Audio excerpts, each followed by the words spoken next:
Next, we go to the business table. We're going to only add 2 fields here. So first one will be after the address field, and only one. And we're going to call it country. And that's exactly what it's going to be. We're going to be linking to one of the countries on the drop-down menu. This is integer 11, if we save it. Then another one, which is called a VAT underscore number, which will be before the VAT rate, after the website field VAT underscore number. And we go for varchar. About 20 characters is going to be enough. If you need more, then obviously make sure they increase this length here. We make it null by default, because not all companies have a VAT number, not all of them are VAT registered, so that may be an optional field. If we save it now, what we need to do is to go to the indexes and create an index here.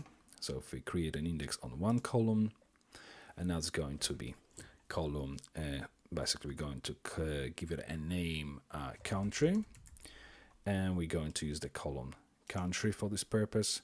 Click on go. That's all fine. Now we're going to operations table, tab inside of the PHP MyAdmin, and we change the storage engine to INODB in order to allow us to create relationships between the tables. Now if we click on go, that's all fine. And if we go back to structure, click on the relation view. Before we do this, we need to have a value in the table because we have a record. So let's just quickly amend the country value, and I'm going to change it to 229, which is basically United Kingdom, which is where I live. So once this has been updated, obviously we can now link to the countries table because this 229 exists inside of the countries table.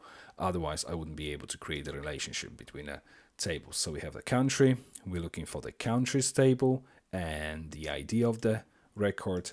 On delete, we want to restrict, because if we remove the country from the countries table, which is linked to the business record, then obviously we don't want MySQL to allow this operation, because obviously that would indicate that obviously we're linking to this country. Why are you removing this? Because obviously later on we're not going to have any record to refer to. On update, however, we want to cascade if there's any update basically to this record.